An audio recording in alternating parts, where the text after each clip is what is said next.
পাকিস্তানের defence minister Khawaja Asif অনেকদিন পরে আবার কথা বললো, কারণ উনি যখনই কথা বলেন তখনই কিন্তু একটা দুনিয়া একটা হাসির কোনো কন্টেন্ট পাওয়া যায়। তা সেই জায়গা থেকেই এইবারে কিন্তু একটা ভয়ঙ্কর কথা বলেছে। যেহেতু রাজনাথ সিং কয়েকদিন আগেই বলেছিলেন যে পাকিস্তান যদি বেশি টাইটুই করে তাহলে কিন্তু এইবারে অপারেশন সিন্ধু 2.0 চলছেই, সেটা কিন্তু আরও বেশি মাত্রায় হবে এবং একেবারে মোক্ষম আঘাত আনা হবে পাকিস্তানের ওপর। তাই এইটা বলার পরে এটা এক্সপেক্ট করা গেছিল যে পাকিস্তানের তরফ থেকেও কিছু একটা বক্তব্য আসবে। তা সেই জায়গা থেকেই খোয়াজা আসিফ এবারে ঘোষণা করলো যে যদি ভারত কিছু করে পাকিস্তানকে তাহলে কিন্তু পাকিস্তান এবারে ভারতের নাম নেয়নি, এবারে প্রত্যেকবারে দিল্লি মুম্বাই এইসবের কথা বলে, এইবারে একদম নাম নিয়ে নিয়েছে কলকাতার। এবারে যখনই এটা শুনলাম যে পাকিস্তান নাকি কলকাতাকে অ্যাটাক করতে পারে, তখন সঙ্গে সঙ্গে আমি ম্যাপটা নিয়ে বসলাম যে কিভাবে সম্ভব। কারণ কোথায় পাকিস্তান, কোথায় কলকাতা, পশ্চিমবঙ্গে এত দূর পাকিস্তানের কাছে সেরকম কোনো কি মিসাইল আছে যে এত দূর আসতে পারবে?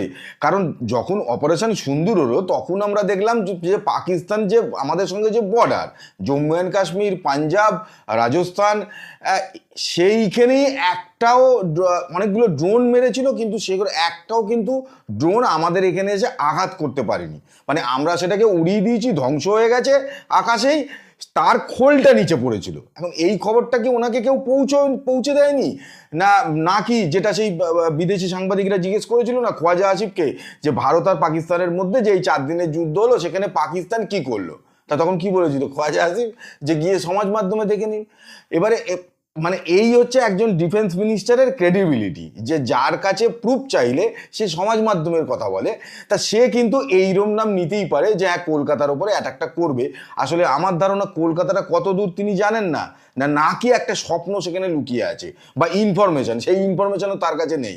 সেটা হচ্ছে দেখুন বেশ কিছুদিন ধরে লাস্ট প্রায় 1 বছরের বেশি সময় ধরেই আমরা দেখলাম যে বাংলাদেশে কি হলো। বাংলাদেশে আমেরিকা এবং পাকিস্তানের একটা পাপেট মোহাম্মদ ইউনুসকে সেখানে বসানো হয়েছিল এবং সেখানে চেষ্টাই করা হয়েছিল যে বাংলাদেশে যে গণতান্ত্রিক একটা ব্যবস্থা, যেটা শেখ হাসিনা একটা মানে কি বলবো ডিক্টেটরশিপের দিকে নিয়ে যাচ্ছিল, সেইখানে বাংলাদেশের মানুষ রাস্তায় নামলো এবং শেখ হাসিনাকে বা চলে যেতে বাধ্য করলো, দেশ ছাড়া করতে বাধ্য করলো।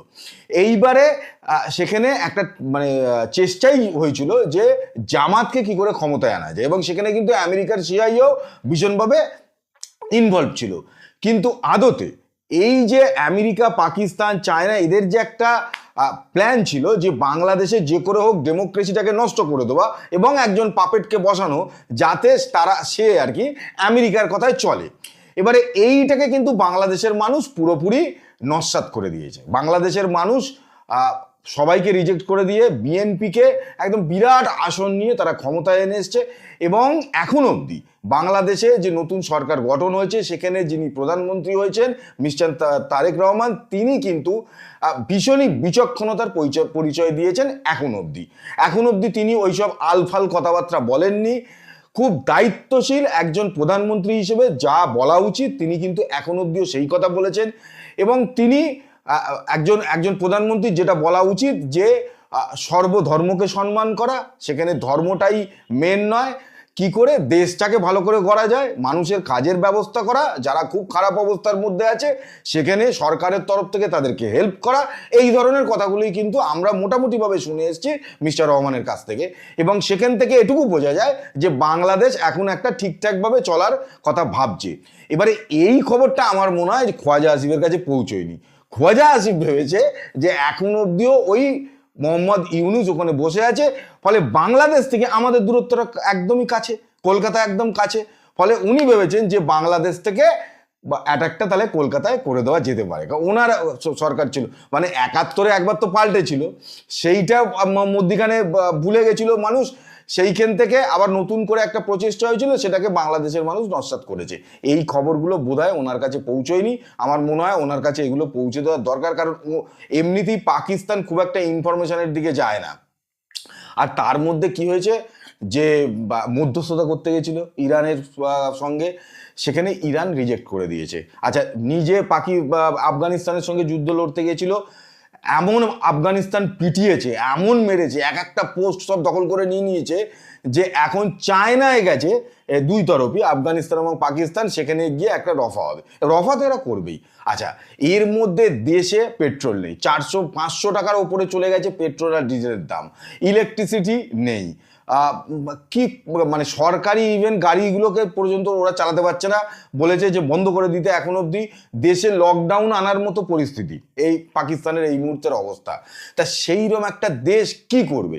এমন একটা কিছু করতে হবে তো, যে এই যে মানুষের যে দৈনন্দিন জীবনের যে বেসিক যে ইস্যু, সেগুলো যাতে মানুষ ভুলে গিয়ে ভারতকে মানে ভারতের বিরুদ্ধে আক্রমণ করছি এরকম একটা দেখানো, যে শত্রু দেশ আমাদেরকে আক্রমণ করতে পারে, আমরা আক্রান্ত, তাই আমরা একজোট হই।